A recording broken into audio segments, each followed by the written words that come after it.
Hey everyone, are we ready? Okay. So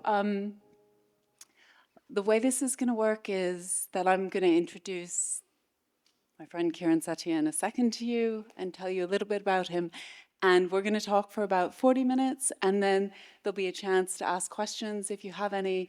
And then we'll stop, and everyone, of course, is invited to the reception to have a drink with us. So um, let me begin then by saying, Kieran, thank you so much for coming to have this conversation with me. And Kieran is the De Flores Professor at the Linguistics and Philosophy Department at MIT, and the author of many, many wonderful academic articles and books, but also the author of two philosophical books which are written to be accessible for a general audience, both Midlife and Life is Hard. And it's particularly meaningful for me to have Kieran here today because when I was struggling to write my book, reading Life is Hard was incredibly inspirational and helpful. So thank you so much, and thank you for coming to have the conversation at the end of today.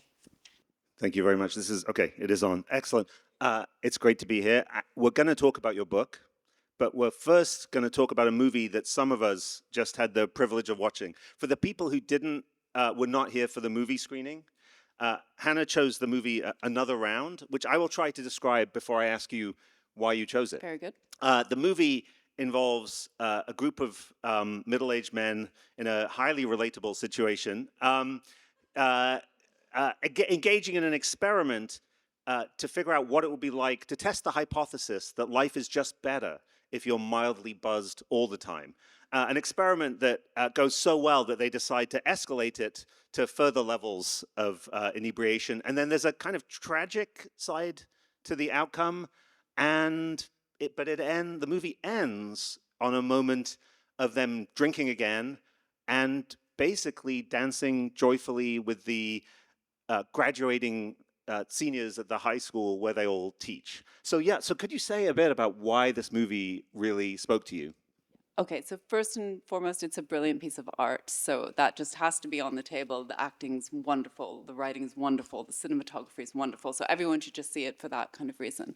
But I love it, and I often teach with it in part because it's a movie that sort of unflinchingly holds the good and the bad in drugs, in alcohol in particular, right? So there's such a tendency we have either to come down on one side or the other, either to denigrate drugs and see them simply as harmful and bad, or to elevate them and to sort of turn a blind eye to that side and to see them as these kind of amazing, wonderful, cool, euphoric things. And the movie, like to the bitter end, will not allow you to come on either side and makes you face that duality. So it's very resonant with many of the themes of the book. And I think the only way to actually begin to get to the truth about our relationship with drugs and addiction. So I love it. It's brilliant. It has so many lessons. So when you teach do you teach it to undergrads or with I've undergrads? taught it to How do undergrads. they react? Like, how easy is it for them to access that ambivalent position? So I know I have at least a couple of undergrads who I have taught it to in the audience. So if I say anything false, they can correct me. Yes, we have Q&A at the Yes. end, and the microphones are there for you to correct the record. But I think I speak truly when I say that they have all absolutely loved it, and thought it was a beautiful movie, and also kind of were very grateful for, I guess, uh, well, I'm going to say the depiction of drugs and relationships in ways that were real as opposed to riddled with propaganda, but also, I suspect, glad to see something of the way alcohol, when you are a young person, is part of how you become an adult, part of your own sense of euphoria, part of sort of how you're navigating your own relationships as you enter the next stage of life in the world, kind of depicted without, depicted in full force, shall we say, in the movie, right? I mean, there's another feature of the movie. I'm wondering if what you make of this, or whether you have reflections on it. We're going to talk later, and in fact, earlier in an earlier session today, you've already talked about some experiments in behavioral science, and it's not just that they decide to drink; it's that they write up their experience in the form of a kind of mock scientific report. Yes. Like, what do you make of that? Like, what kind of commentary, if any, do you think it's making on the kind of work you do, like the kind of scientific approach to alcohol or to alcoholism and addiction? Well, to be fair to science, I don't know many journals that would publish their report. um, but uh, so I suppose I always saw it a little bit more as reflecting on them than on what we do, because of the way I think the pseudoscience of it acted as a bit of a enabler for them, right? So they were able to not just begin the experiment, but then escalate it under the guise that they were doing the next stage in the study and were actually going to learn something. So it's not like there's not some self-knowledge and a little bit of self-deprecation about this scientific report they're writing, but I think it does help them to keep going and sort of pretend or deny that they're having some of the problems they are.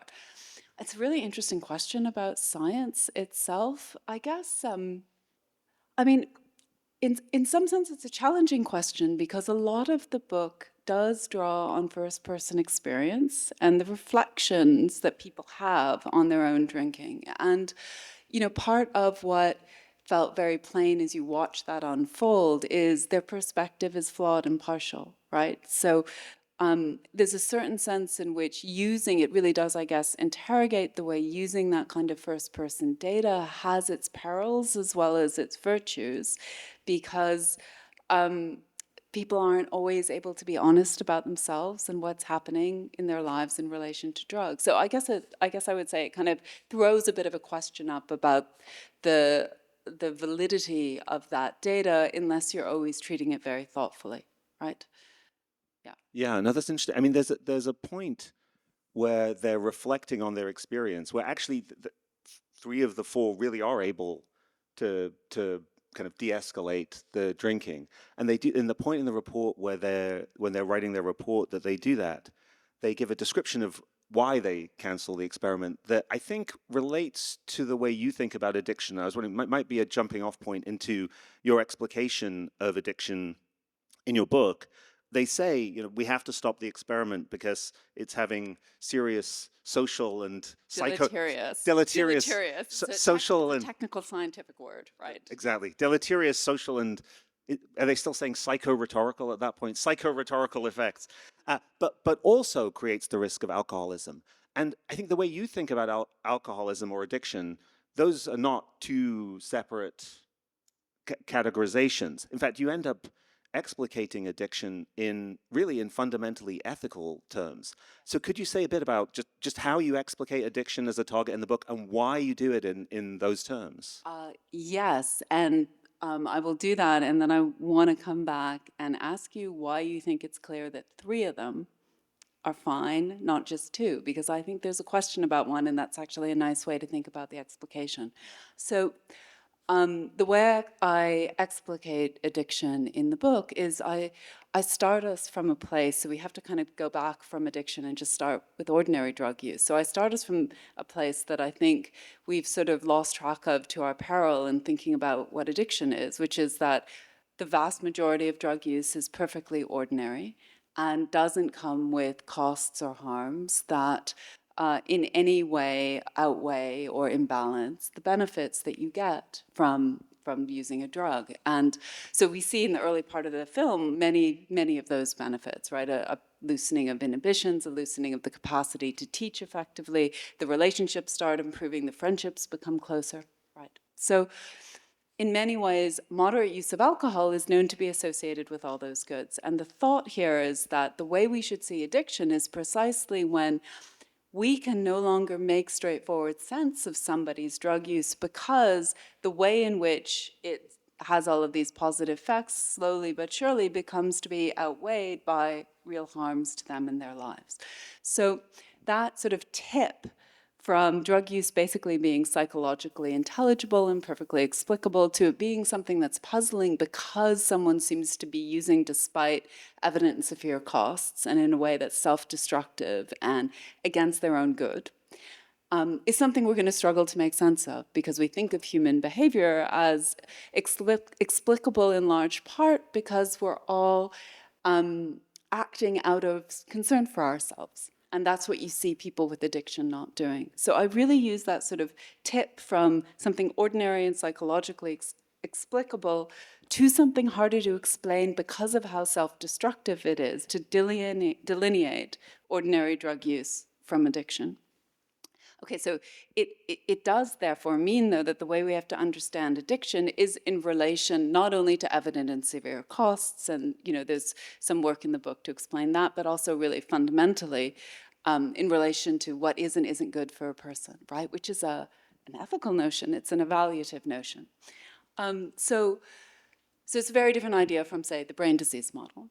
But I guess maybe now is a good time to go back to perhaps a difference between us about how clearly we think all three characters fall on one side or not another.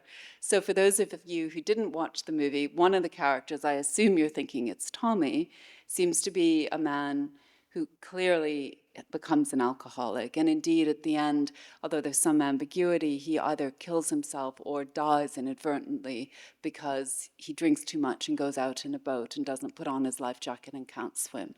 And again, the movie holds the ambivalence. It's not clear whether it's suicide or whether it's an accident, but of course, many cases of death are precisely in that in-between gray zone for people with addiction in particular. Okay, so that's the person we're both agreed. Okay.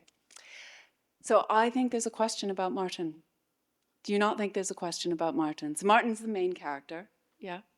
Okay, Martin's the main character. Let me give the audience who may not have seen the movie a bit of background. And the movie starts with him, he's depressive, right? So his marriage is falling apart. We learn later that his wife has been cheating on him. He's alienated from his kids, and he's not connecting with his students, and indeed, is humiliated by them in a scene we see early on. And what happens to him when the alcohol level is low is that his life opens up.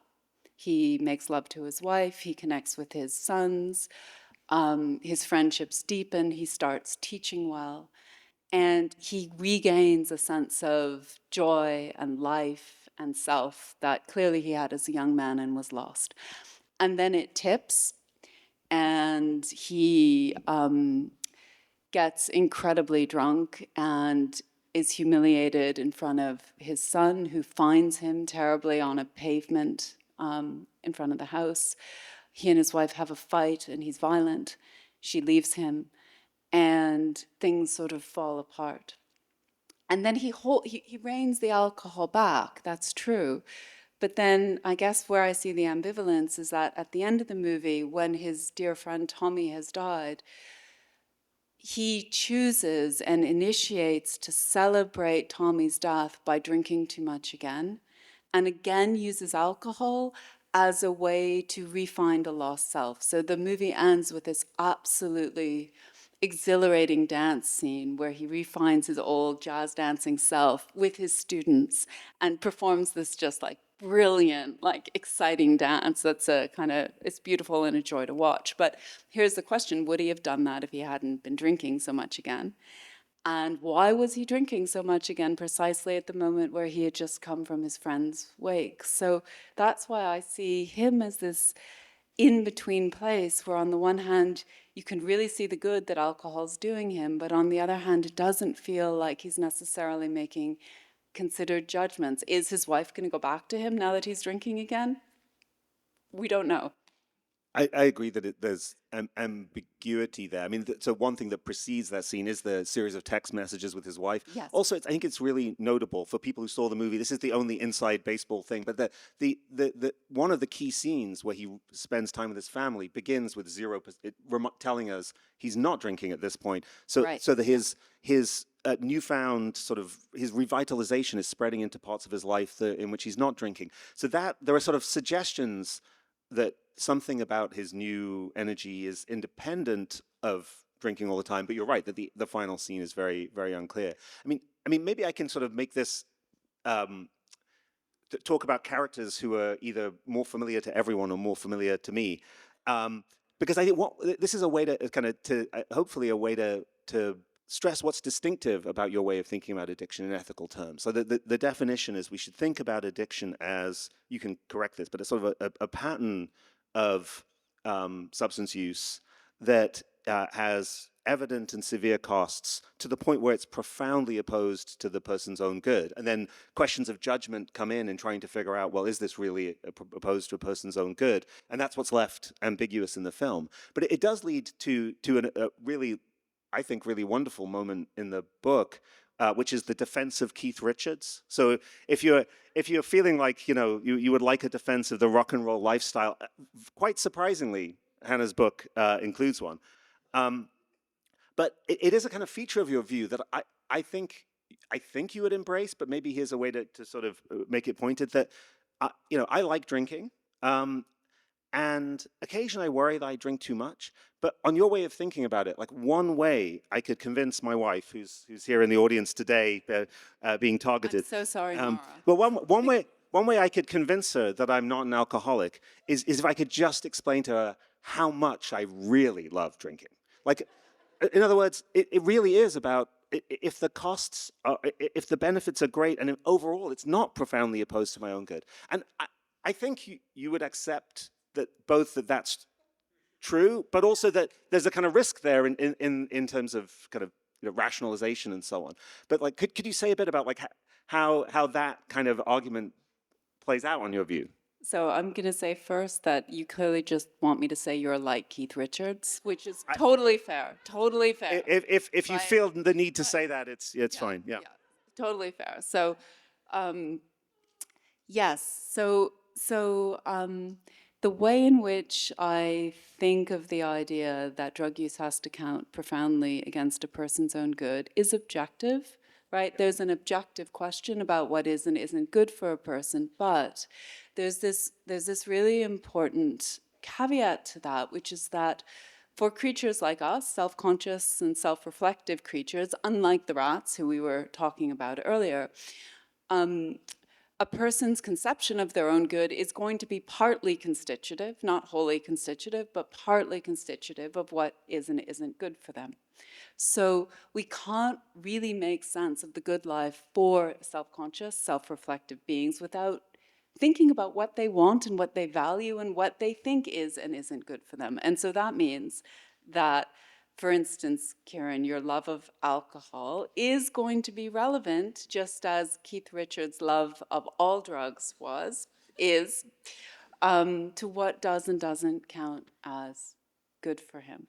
So I don't want to say that gives you a pass, but it is true that, the really important question, if we take this seriously, is what is it doing for you? What do you love about it? And is whatever it's doing for you or whatever you love about it something that isn't interfering with your life in ways that are destructive in relation to other things that you really love and other things that are really important to you? So that kind of occupation of this gray zone is something I think is really important in thinking about the distinction between drug use and addiction for everyone, and also something I think we just can't get away from. I think that we fool ourselves if we think that we can understand what addiction is without it getting messy and complicated and involving conversations where you would actually have to answer that question, maybe not to me, but to Mara. And she would tell you whether she thought that was BS or not, right? So those kinds of difficult conversations can be very much part of how that line gets drawn. Yeah, no, I'm glad to have started that conversation here. Yes. Yes. Maybe we should stop now. Moving on. Well, maybe we could talk a bit about a cluster of issues about rats and humanism and experiments. So there's. I'll briefly mention one of the. It was talked about a lot in the panel on animal models earlier, but there is this amazing finding that you start the book with.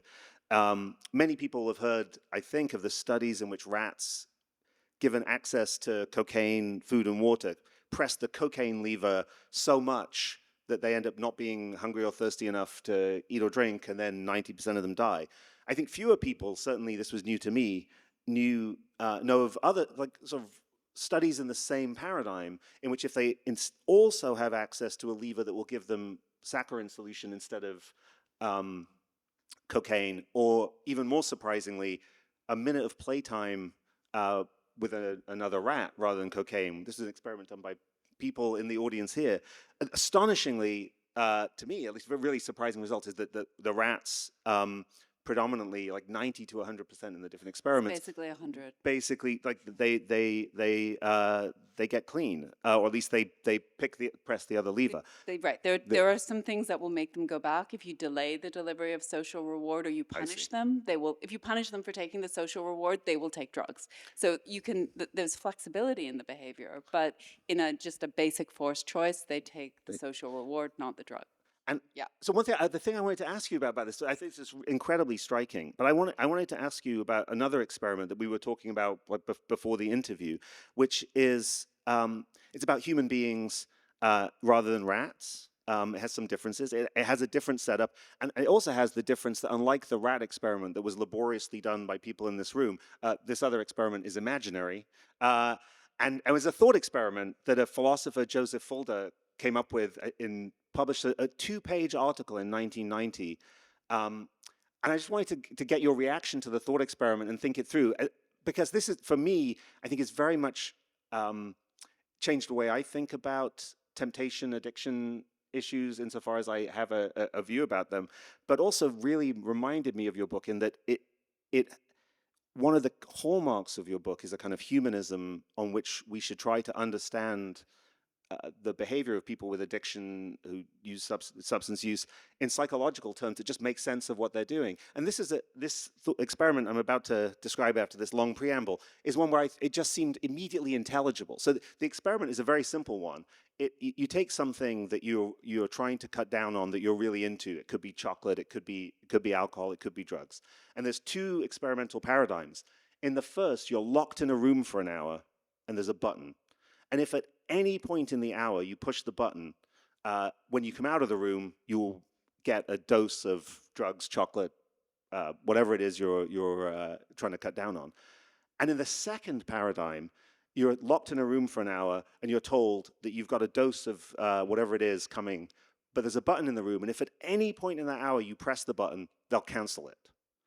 And the suggestion, just sort of armchair suggestion, the kind of philosopher I am, the only kind of suggestions I would make, but unlike the kind of interdisciplinary work you do, is, and this rings entirely true, I think, is that it's whether you press the button is almost entirely going to be determined by which of those two circumstances, or rather, you're going to press the button in both circumstances. So regardless of your strength of willpower or how strong the temptation is, if you're sat there for an hour with nothing to do but think about whether to press the button, you're going to press the button to get the drugs afterwards.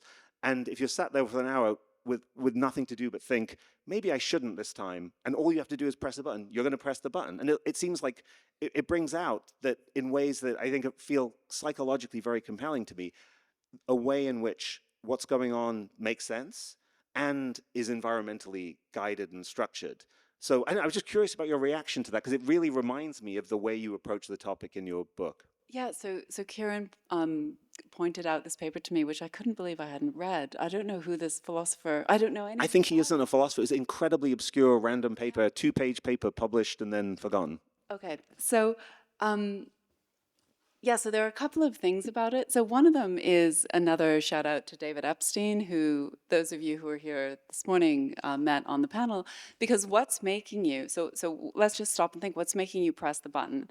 So there's two things. One is the barrenness of the environment, like being a rat in the cage, right? The button is like the lever. There's just one thing you could do, and that's the end of it. But the other is you're bored out of your mind, right? So unlike the rats who are alone in the cage for really long periods of time and really suffer, here you're just there with the button and you're just going to think about the button. So in relation to drugs in particular, boredom is one of the things which I think all of us who've done any kind of drugs or done any work on drugs know is really highly salient to drug taking, and it's been so unexplored. So shout out to David Epstein, who now has a project to do some work, some serious empirical work, thinking about boredom and drug use. Okay, so there are these two things. There's the barrenness of the environment, there's the boredom, and then the way the boredom probably makes you fixate on the button, so you're just gonna press the button, whatever it means, because there's nothing else for you to do. I think there's also something else going on, which for me really connects to Chandra Sripada's work on addiction and interestingly pulls to some extent against the humanism, right? So the explanation I just gave really reflects the kinds of explanations I begin from in the book. They're not the only explanations, where we really see how far we can get explaining drug use and addiction by thinking about how people's contexts, their cultural contexts, their economic contexts, their material contexts affects their psychological state, and then how that's often sufficient to make us understand why they might use self-destructively. So, you know, a kind of another running theme in the book is that humans are self-destructive, and we have to get better at owning that and thinking about it in real significant ways.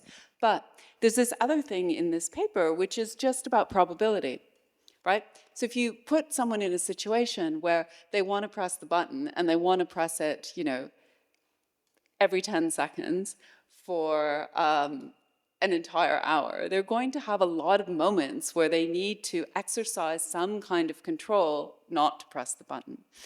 And Chandra Sripada's idea is that we're just machines that are imperfect. This has nothing to do with willpower. This is just a question of probability. Any imperfect machine, if you ask it to do something a certain number of times, will sometimes fail. And so it's also a really lovely model for addiction, because I think Chandra is just right that in certain periods in people's lives when they're dealing with a lot of cravings and a lot of obsessive thoughts, there just is a lot of times in which they have to exercise something like self-control. And the explanation might be not that they're strong or they're weak, but just that there's a blip every now and then, like there is for all of us, and they fail to do something and kind of find themselves, you know, reaching for a drink, just the way in this context. You know, you could imagine someone, it's not like you're going through a rational thought process and thinking, I really am going to press it, right? What happens is at some point you're like, you know, damn it, and you press it, and then you're like, oh, you know, I shouldn't have, right? So there's sort of there's a way in which that notion of kind of finding yourself doing something which wasn't quite what you meant to do feels very much like it could be part of some of people's experiences in that cage. Perhaps not everyone. You're looking at me as if you might deliberately press the button to see what happens. Well, it's funny. The line between the forgetting my mic. Yeah. For me, it's the boredom thing seems definitely psychological and intelligible, but actually the line between the idea that the probabilistic, the paper is called The Mathematical Pull of Temptation, the idea that that's getting away from the humanistic psychological level, it's not so clear to me. I mean, it feels to me like my strength, like my impulses to do things waver up and down, up and down, up and down. And if you put me in this, I think the way Fulda puts it in the paper is, in the first scenario, you're as strong as your strongest moment. And in the second scenario, you're as weak, you're as strong as your weakest moment, or as weak as your weakest moment. And that, it's not clear to me how much we're getting away, we're getting towards sort of brute fallibility, as opposed to just the internal, psychologically intelligible sense that one psychological life, sort of, the stream of feelings sort of flows along, and that's not sort of brute, doesn't feel quite so brute and unintelligible psychologically to me. I agree with that. I think the thought is that actually even here there are two kinds of explanations you might have. So one is more psychological, and the other is, I don't know, we're just broken machines. And of course, if that fact is true, it's part of our psychology in the sense that we know that about ourselves, right? Because we are self-conscious, self-reflective beings. So we have this sense of ourselves as imperfect bodies that sometimes just, you know, things don't quite work the way they should, as well then as a sense of a more rich capacity to understand ourselves and others in kind of more robust psychological terms. So it wasn't to deny the psychology, but to say there's an alternative explanation. Both may be true. Well, I think that's a perfect point at which to pivot to one of the other big themes of the book, which is heterogeneity. The idea that there isn't a one-size-fits-all explanation of addictive behavior on your understanding of what that is. This sort of pattern of use that is profoundly damaging to the person who's engaging in it. And in particular, you reject a kind of monocausal explanation that's been very influential, which is the brain disease model, on which the right way is some kind of neural or brain pathology is primarily responsible.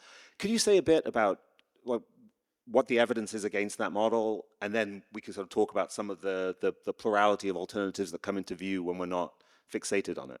Sure. So, I mean, it of course depends on exactly how you think about the model. And I spend a lot of time in the book sort of addressing the orthodox view, which is that addiction's a brain disease of compulsion. So if you kind of break that apart, what you want to think about is whether drug use really is compulsive in addiction, and also, if so, whether it's caused by brain pathology.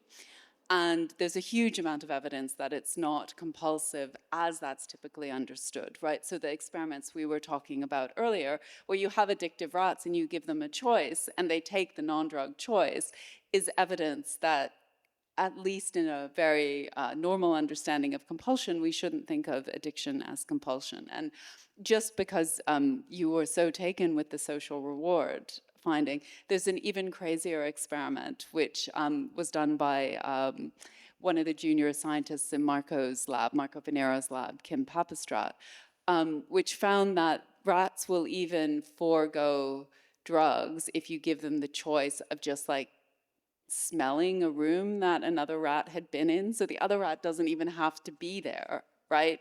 They will take sort of the scent, the lingering scent over the drug. So, okay.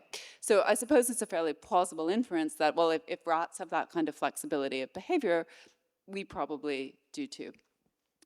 So whatever kind of brain disease addiction might be, it would have to be one of choice, whatever that means, right? There's going to be flexibility in the behavior, not compulsion. And so the second sort of set of questions I raise in the book is really about what pathology is, what brain dysfunction is, how we ought to theorize it, and what evidence there is, not only that it exists in the brains of people with addiction, but that it's the cause of their drug use, right? So there are these two different bits of the claim that addiction is a brain disease, right? There has to be brain disease, and it has to be what's causing drug use, whether that's compelled or not. So I guess part of the heterogeneity of my view is to leave open the idea that in some cases there might be brain disease, I think not all, or I don't even want to use the word disease, dysfunction or pathology.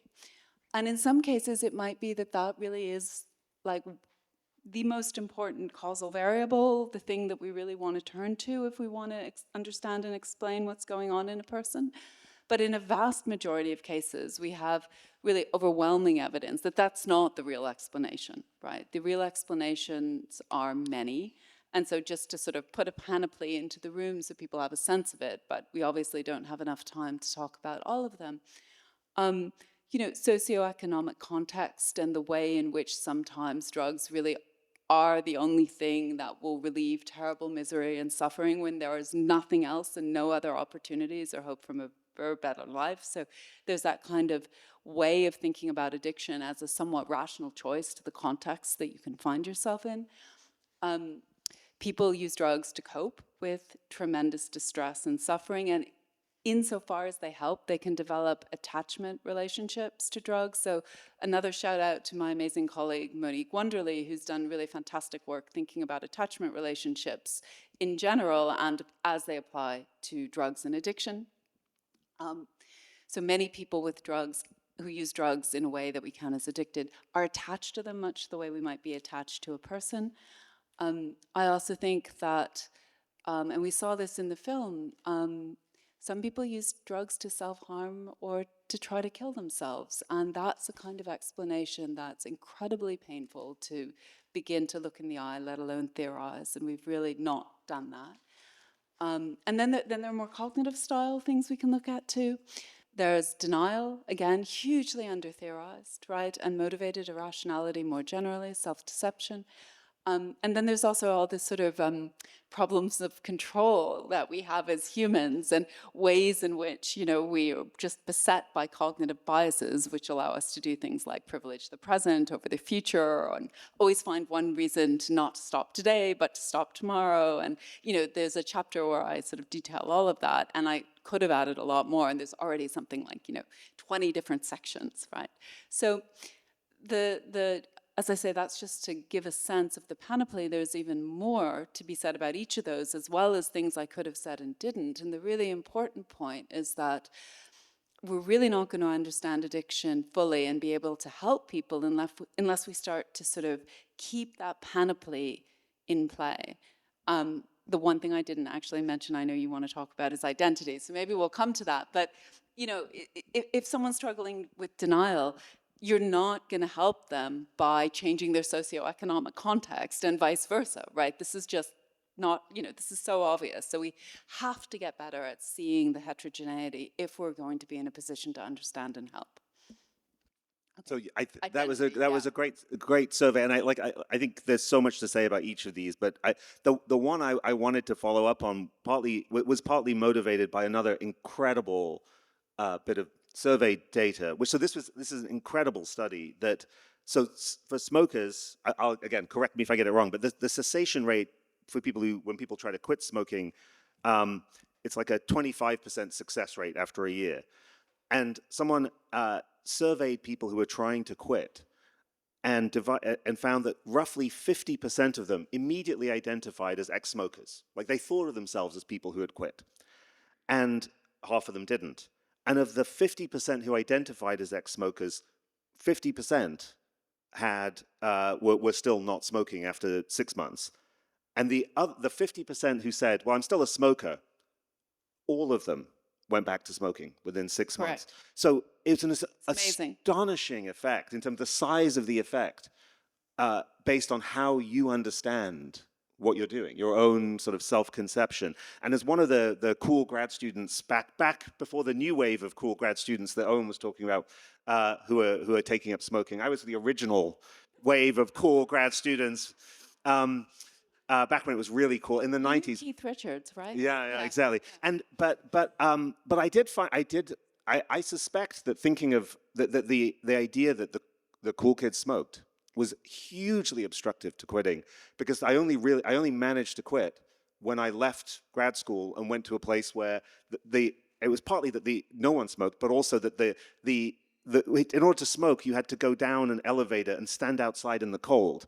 And the cool factor was completely obliterated. But I think there was also a kind of a sense that, there's partly a social thing there, but there was a sense that like I decided I wasn't a smoker anymore. But I'm not sure I have a question there exactly about that study. We're learning a lot about Do you have any? I know exactly.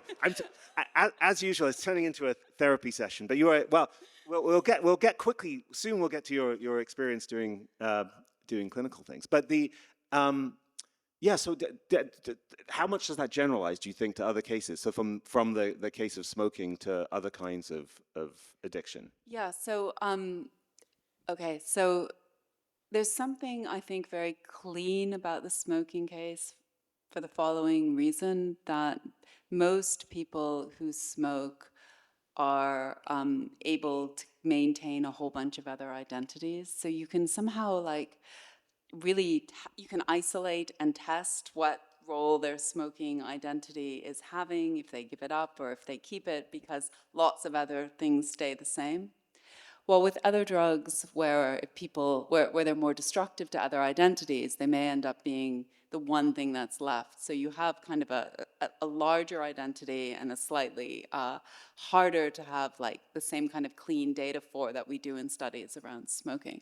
So just to go back to a second for smoking and then take us to other drugs, like if this was a study, it was a very anecdotal study done by Rob West, which he writes up in his book, Theory of Addiction, which is a famous classic book on addiction. And like I found it, and my mind was blown like yours, right? And the basic idea is that it looks like identifying irrationally, right? This is against the evidence. It's irrational to identify as an ex-smoker when you've been smoking 2 decades and you've just stopped quitting. You've just stopped like that week, and you know that the chances are very, very high that you'll be smoking again within a year. It looks like the natural hypothesis is that identifying irrationally as an ex-smoker has a causal effect in making you become an ex-smoker, because you think of yourself thus and therefore abide by the norms of being an ex-smoker, which means you don't smoke. So the immediate thought that I had that it's natural to have is the same kind of thing going to happen if you identify as a smoker? Or as a heroin user or as an addict, right? Where the fact that what it is to have that identity needs to be to use drugs in ways that are self-destructive mean that insofar as you have it, you're going to, and it's a value to you, the identity is a value to you, you're going to want to keep using in ways that are self-destructive because that's what it is to be an addict.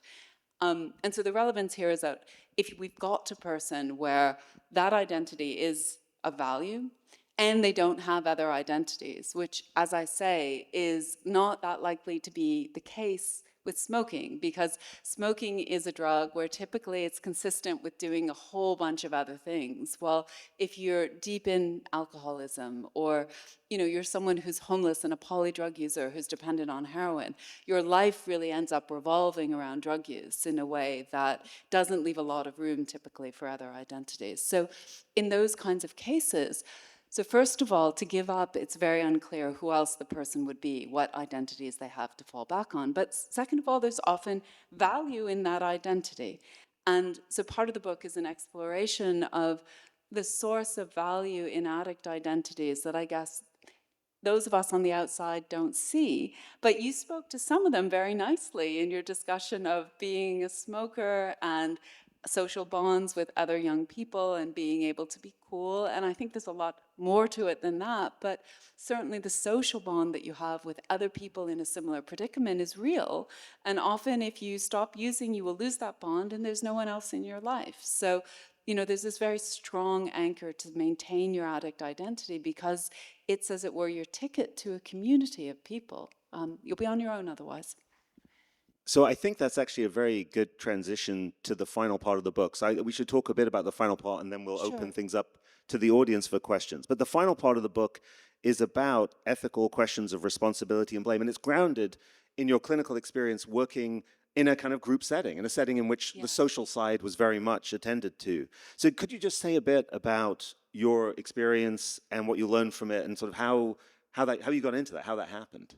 How I started working clinically. Well, yeah, either how whatever you think is most interesting, how it happened or what you learned from it. But Okay. those are the two questions. In some way or other, I feel like it would be really good to talk about. Okay, long story short, I was a philosopher who wanted to do a bit more than philosophy, and I somehow, kind of talked my way into a psychiatrist giving me a chance to work in his clinic. And that may sound incredibly irresponsible on his part, but because it's group work, like why would you allow a philosopher into your clinic and give them access to patients? Because it's group work. There are always other people in the room, right? So it's actually a wonderful way to train people because you can train people who are very naive and don't have a lot of experience, and you couldn't possibly expect them to be responsible, but yet they're exposed to really serious clinical work, and other people have the training and the responsibility. So I guess I got there and I loved it. I was working in a personality disorder clinic in the UK that functioned as a therapeutic community, which is it's a very specific kind of clinical context, very unusual.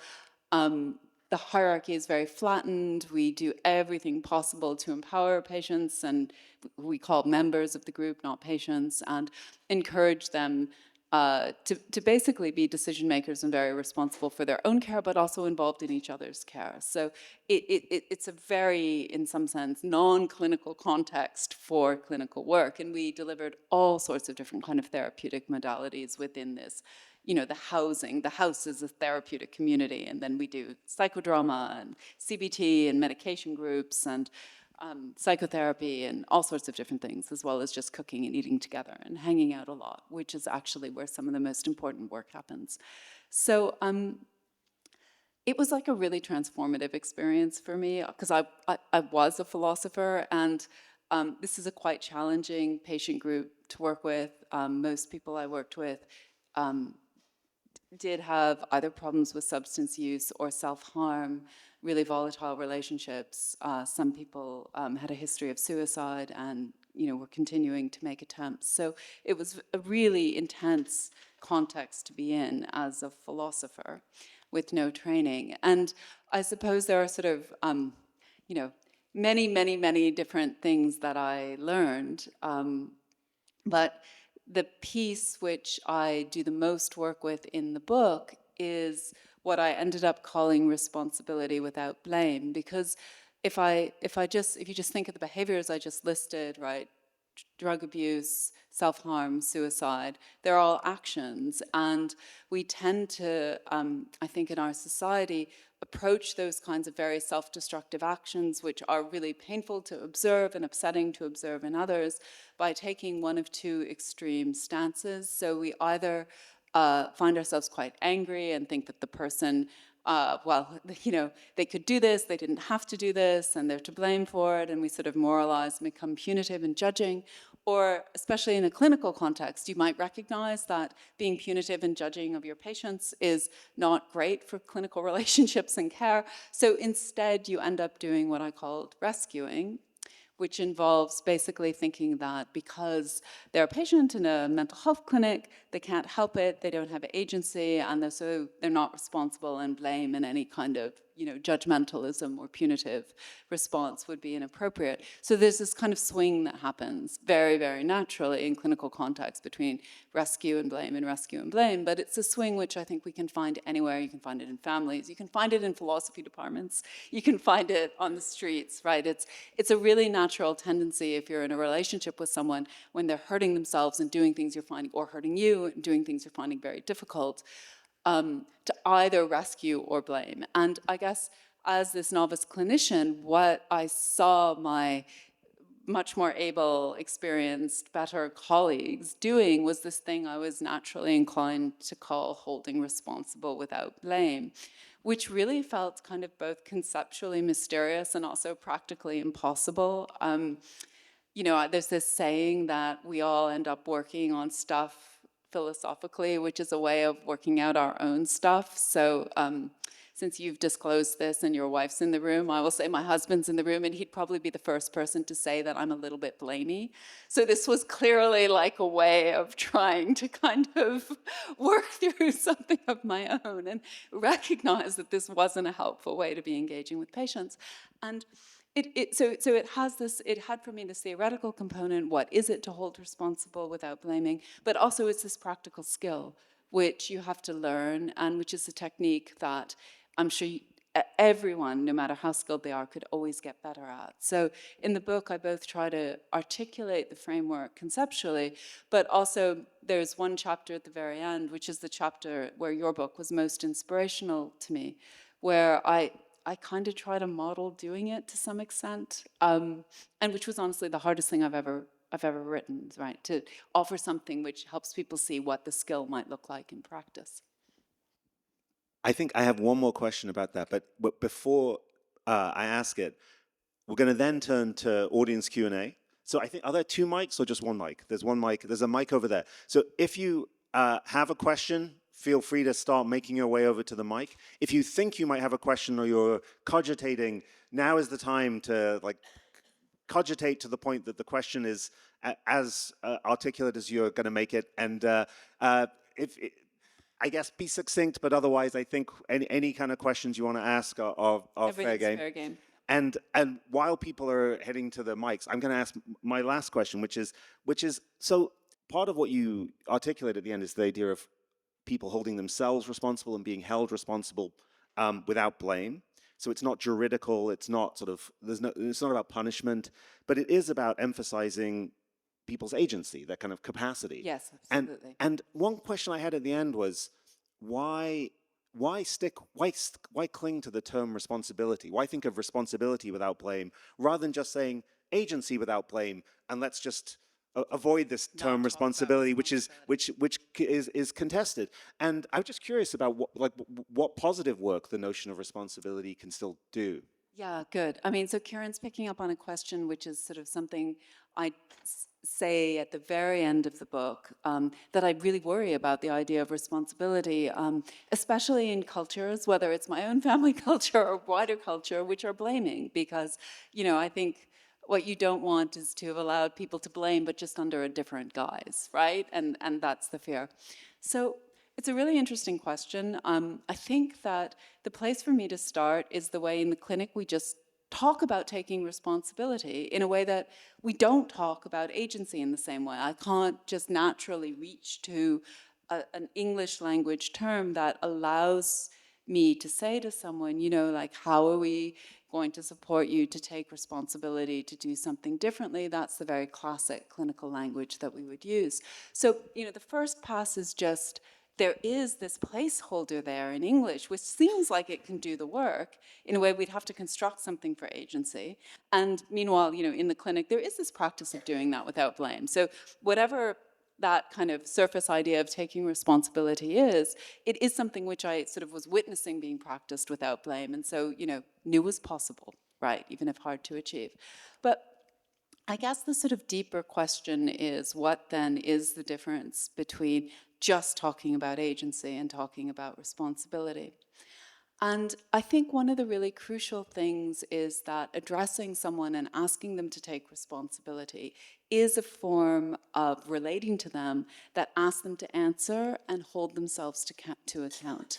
And that relationality, I think, is very much embodied in responsibility practices. Well, I don't actually think it's embodied in agency practices in the same way. If we ask someone to build up their agency, it's like they have a task to do, and we might be able to help them. But that idea of interacting and holding one another answerable into account isn't built in the same way. So in ways, the trick, I mean, it's a conceptual trick and a practical trick, is to construct answerability and accountability practices within relationships because they can be so productive for people and relationships without sliding into blame.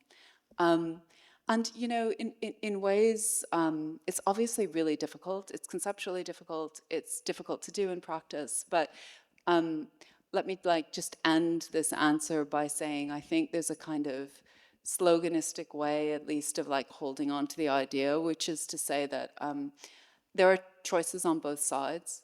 So just the way we hold people responsible when we think in some understanding of what choice means, they've had some kind of choice, so too we have a choice in how we go about holding them responsible. So there's a way in which the framework is one where you take responsibility for how you hold someone else answerable into account. There are choices on both sides.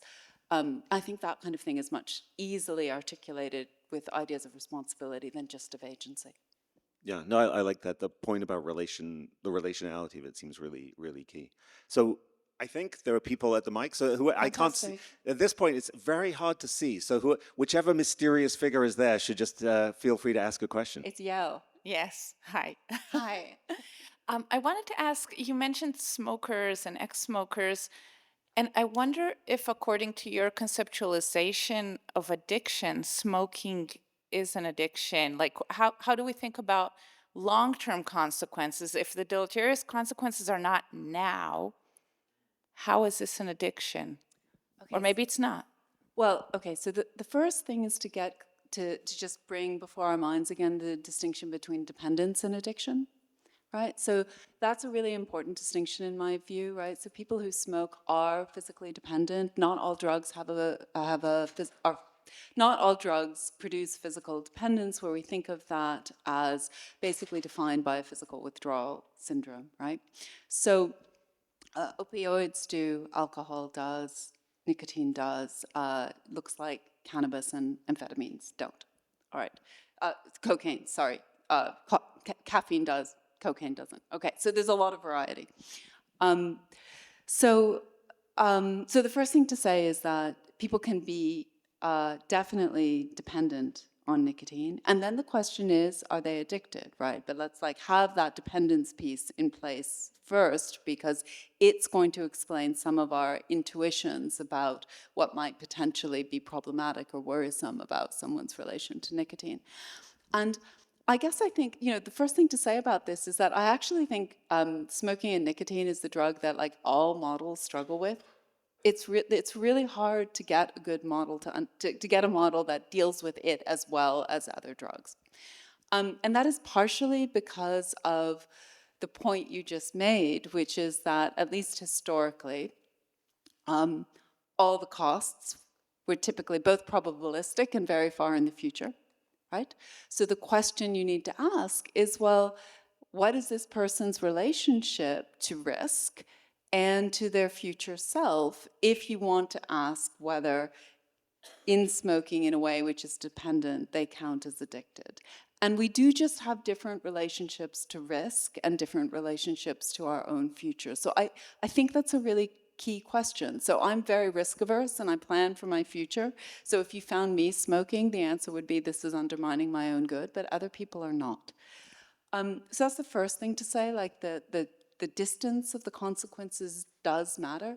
But the second thing is that social context does as well. So, 50 years ago, it's not just that people may not even known that smoking was bad for you. I mean, that was something because of the delay in effect and the nature of the effect, right? Cancer, it's not something people discovered for themselves. Scientists had to learn it. This was a large-scale, massive research effort. People then had to learn it from scientists. The government had to disseminate it against strong resistance and propaganda from the cigarette industry, right? So that so there was a period in the history where first we didn't know it, and then we knew it, but it required people to be people who both learned it and cared about their future self, because it was still something which was in no way socially condemned, right? So this is Kieran thinking, everyone smokes, it's cool, you're not, as a teenager, you're not conscious of or worried about what's going to happen when you're 60.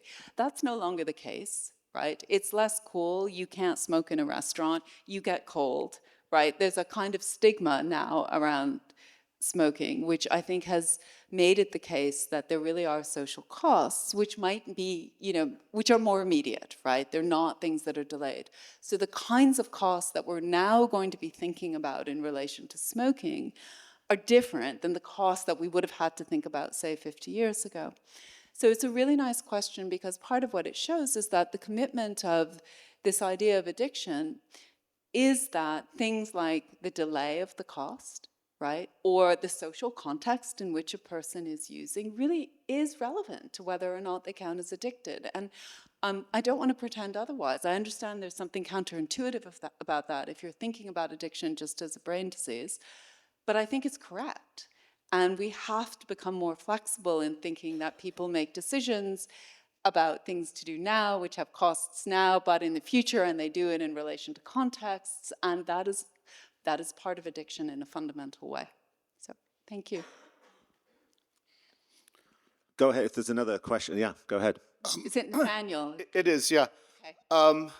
So I guess I want to sort of come back to some of the topics from the discussion this morning in light of what you said now, which is, I feel like what you said is persuasive to me, but also distressing to me, which is that in essence, what really matters about addiction is things that can't possibly be modeled in animals and can't even really be measured or manipulated in people, and are just totally illegible to natural science. Therefore, like, we can't, if it comes down to things that you can only discover by asking them, and you started by saying you can't really trust that, or in the sense of a scientific measurement, then what's left for natural science to do? And so one example is the identity thing, right?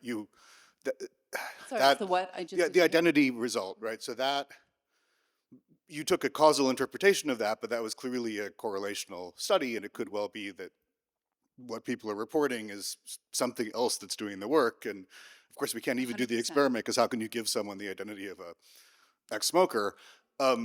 So I guess the question is, circling back to animal neuroscience and natural science more generally, what is there for us to do here, or to return over the philosophers? And please don't do that. I guess I'm surprised. It feels like you have a very narrow idea of natural science. I think I maybe do. So I guess I would never think that because we couldn't model something in animals, we couldn't understand it naturalistically. Because I think there are ways in which we can study humans which are serious and well controlled, and we learn about human decision making through doing that. So certainly I mean, as I hope the panel we did this morning makes plain, I think we have a lot to learn from animal models about addiction. I do think there are limitations. I do think there are ways, nonetheless, of designing studies in humans which help us refine some of the ideas which we can glean if we listen to people with addictions. So I guess there's something both in the narrowness of the notion of natural science, but also the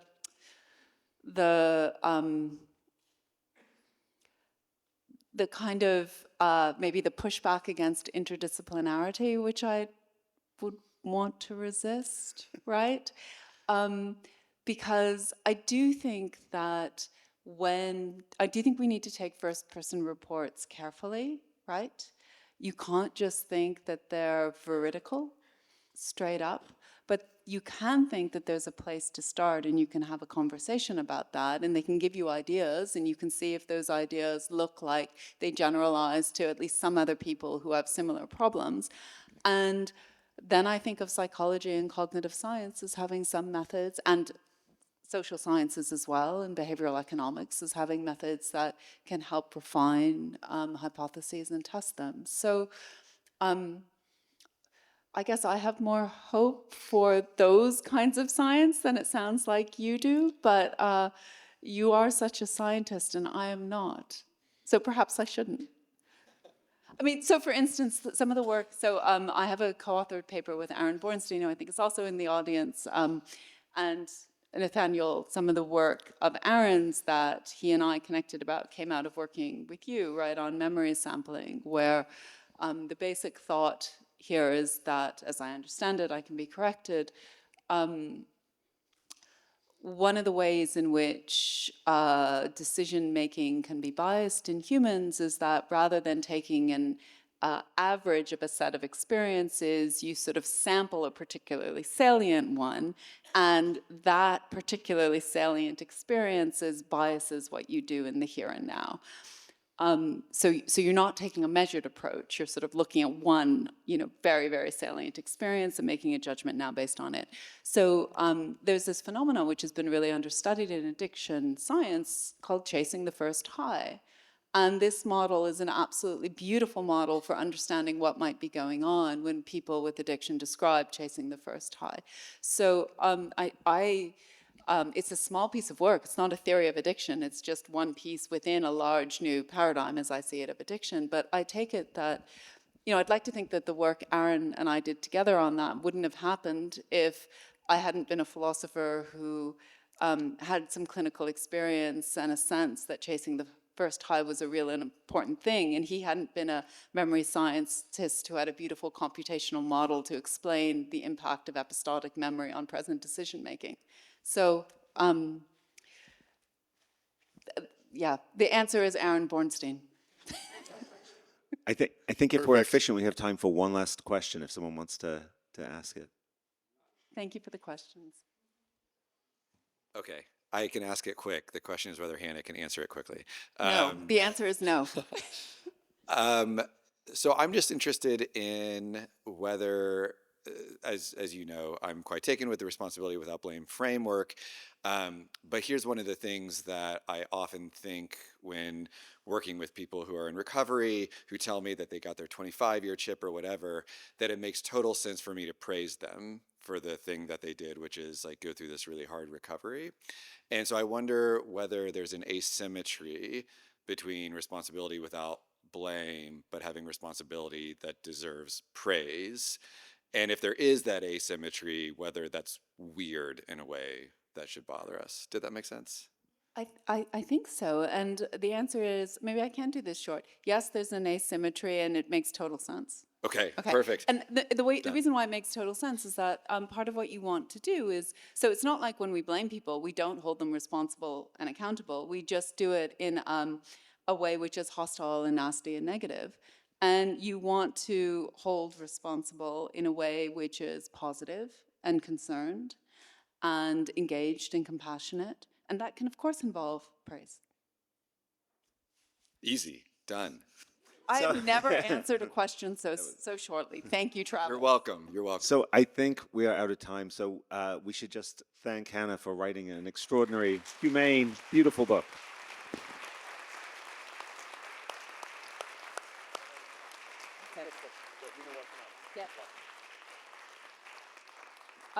Thank you all again for being here with me today. It's been just really lovely to have this group of people to share and mark the publication of the book. And please come and join us downstairs in the foyer for some cheese and wine and a chance to say hello.